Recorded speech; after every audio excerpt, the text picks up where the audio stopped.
Hello everyone, this is Jyoti. Welcome back to my channel. आज हम पढ़ने जा रहे हैं, कंटिन्यू करने जा रहे हैं क्लास 5th की मैथ्स एनसीईआरटी चैप्टर 11 क्षेत्रफल और घेरा, पेज नंबर 151 पर रहे हैं हम।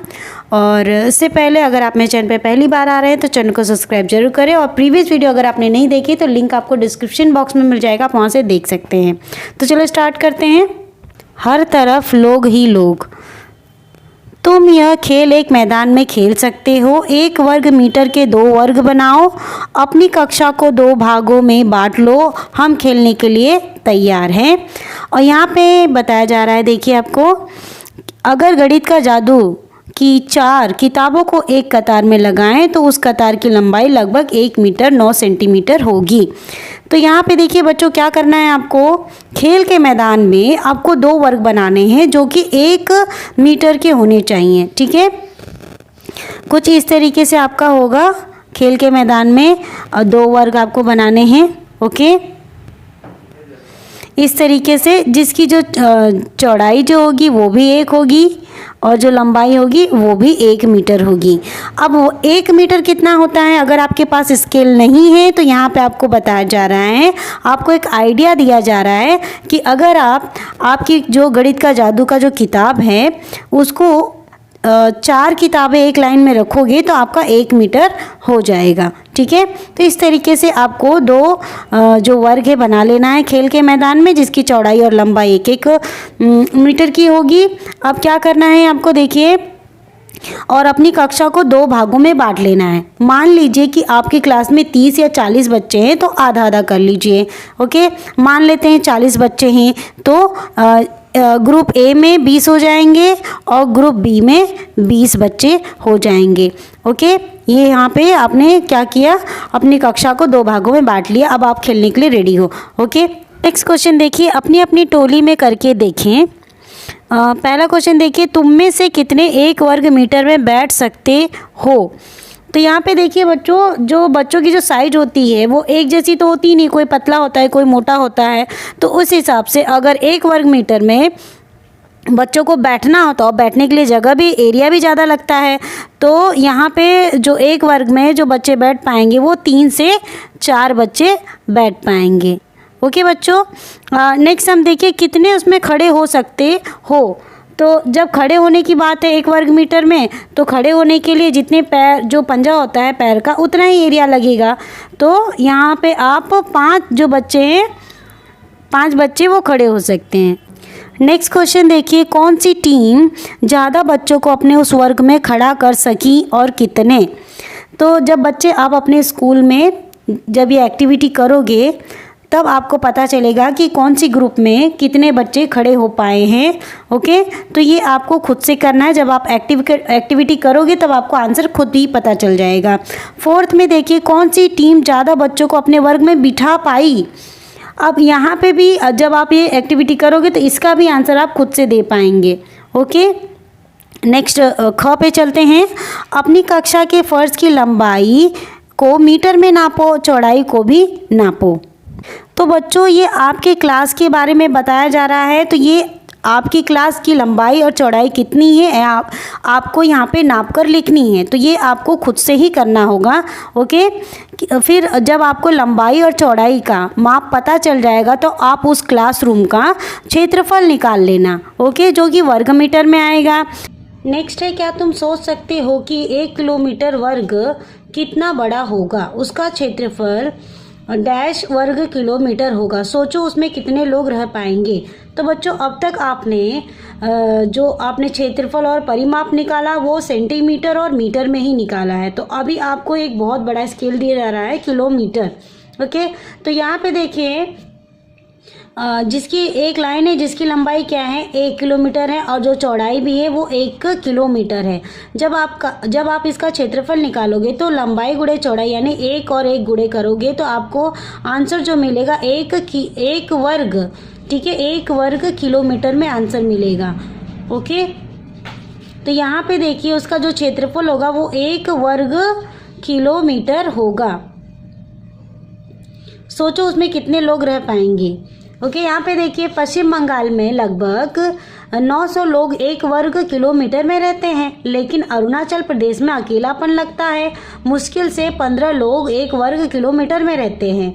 ऐसा क्यों है? क्योंकि पश्चिम बंगाल में लोगों की जो जनसंख्या है वो ज़्यादा है, इसलिए वहाँ पे 1 वर्ग किलोमीटर में 900 लोग रहते हैं। और उसी दूसरी तरफ अरुणाचल प्रदेश में जो वहाँ के लोगों की जनसंख्या कम है, इसलिए वहाँ पे 1 वर्ग किलोमीटर में सिर्फ 15 लोग रहते हैं। ओके बच्चों, नेक्स्ट देखिए, जमीन को बांटो।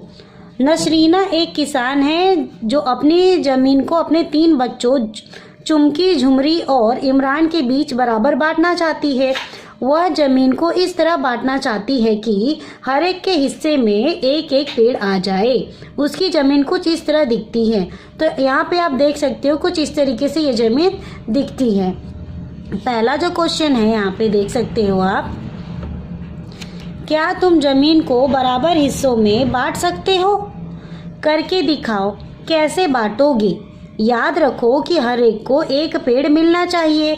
हर बच्चे की जमीन को अलग रंग से रंगो। ओके, तो यहाँ पे हम देखिए ये जो खेत है इसको हम रो और कॉलम के मेथड से क्या करेंगे? बांटेंगे। यहाँ पे देख लेते हैं पहले रो कितने हैं। 1 2 3 4 5 6 7 8 9। रो कितने हो गए? 9। कॉलम काउंट कर लेते हैं। 1 2 3 4 5 6 7 8 9 10। ठीक है, तो यहाँ पे कॉलम कितने आ गए? 10। अब यहाँ पे हम क्या कर लेंगे? गुणा कर लेंगे। ये 90। ये जो बॉक्सेस छोटे छोटे दिख रहे हैं वो कितने हैं? टोटल 90 बॉक्सेस हैं। अब हर एक के हिस्से में, यानी 3 बच्चे हैं तो हर एक के हिस्से में कितने बॉक्सेस जाएंगे? तो यहाँ पे क्या कर लेंगे? 90 का 3 से हम भाग कर लेंगे कि बच्चे तो 3 हैं। तो जब हम 3 का 90 से भाग करेंगे तो 3 तिहाई कितना हो जाएगा? आपका 9 हो जाएगा। 9 और 9 कैंसिल हो जाएगा, आपका आंसर हो जाएगा 30। तो तीनों बच्चों के हर एक के हिस्से में 30-30 जो ये बॉक्सेस आएंगे। ठीक है, यहाँ पे इस तरीके से हम खेती को क्या करेंगे? बांट लेंगे। इस तरीके से आप देख सकते हो, इस तरीके से मैंने जो आउटलाइन है वो ड्रॉ कर ली है। ठीक है, जो पहला जो खेत है वो किसका है? चुमकी का है। ठीक है, चुमकी का है। दूसरा झुमरी का है और तीसरा इमरान का है। ठीक है, इस तरीके से तो हमने बराबर हिस्सों में खेतों को बांट लिया है। ठीक है, किस तरीके से बांटा? हमने रो और कॉलम मेथड का यूज करके खेतों को अलग अलग बांट लिया है। याद रखो हर एक के हिस्से में क्या आ गया? पेड़ भी आ गया है। यहाँ पे देखिए इमरान के खेत में एक पेड़ है और झुमरी के खेत में एक पेड़ है और चुमकी के भी खेत में एक पेड़ है। हर बच्चे की जमीन को अलग रंग से रंगो। तो बच्चों ये इस तरीके से क्या करोगे आप? जब आप डिवाइड कर दोगे सबके खेतों को तो अलग अलग रंगों से आप रंग लेना। ठीक है, अब नेक्स्ट क्वेश्चन हम देख लेते हैं। नेक्स्ट क्वेश्चन देखिए, अगर इस चित्र में बने हर छोटे वर्ग को 1 वर्ग मीटर के बराबर मान लिया जाए तो हर बच्चे के हिस्से में कितनी जमीन आएगी? तो हर बच्चे के हिस्से में 30 वर्ग मीटर जमीन आएगी। क्योंकि यहाँ पे देखिए जो एक छोटे छोटे बॉक्सेस थे वो कितने हैं? इनकी लंबाई और जो चौड़ाई है 1-1 है। तो कितने हुए? 1 वर्ग मीटर। एक जो बॉक्स है वो कितना है? 1 वर्ग मीटर है।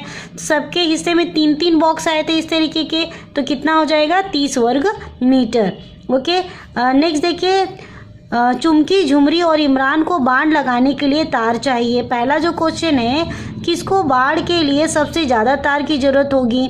बाड़ यानी देखिए खेत के चारों तरफ जो बाड़ तार से घेरा जाता है उसको, तो घेरा है यहाँ पे यानी परिमाप ज्ञात करना है।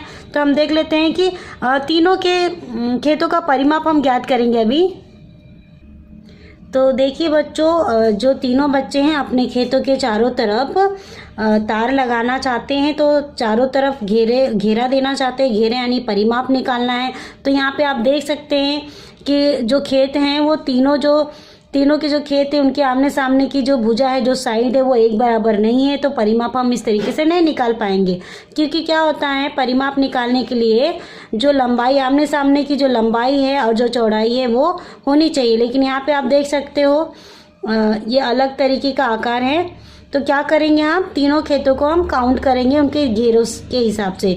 देखिए कैसे काउंट करना है। यहाँ पे देखिए 1 पहले हम झुमकी के खेत का काउंट कर लेते हैं। 1 2 3 4 5 6 7 8 9 10 11 12 13 14 15 16 17 18 19 20 21 22 23 24 25 26 27 और ये 28 है। तो जो परिमाप है झुमकी के खेत का वो कितना है? 28 है।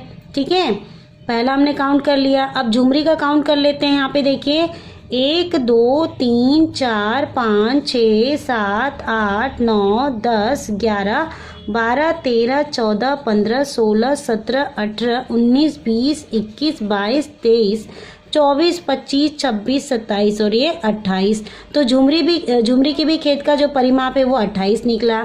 ठीक है, अब इमरान का हम काउंट कर लेते हैं। 1 2 3 4 5 6 7 8 9 10 11 12 13 14 15 16 17 18 19 20 21 22 23 24 25 और ये 26। तो इमरान के खेत का कितना आया? 26 और झुमरी के 28 और चुमकी के भी 28 आया है। तो यहाँ पे हमसे पहला जो क्वेश्चन पूछा गया था कि किसको बाढ़ के लिए सबसे ज़्यादा तार की जरूरत पड़ेगी, तो देखिए चुमकी और झुमरी के खेतों का जो परिमाप आया था वो 28 आया था। तो यहाँ पे हम लिखेंगे चुमकी और झुमरी के खेतों में ज़्यादा तार की ज़रूरत पड़ेगी। नेक्स्ट क्वेश्चन देखिए, तीनों को कुल मिलाकर कितने तार की ज़रूरत पड़ेगी? तो यहाँ पे तीनों को कुल मिलाकर 82 मीटर तार की ज़रूरत पड़ेगी। तो बच्चों आई होप आपको ये जो सॉल्यूशन है क्वेश्चन का वो समझ में आया होगा। तो आगे के वीडियोस में आगे के पेजेस कवर करेंगे। Till then bye bye.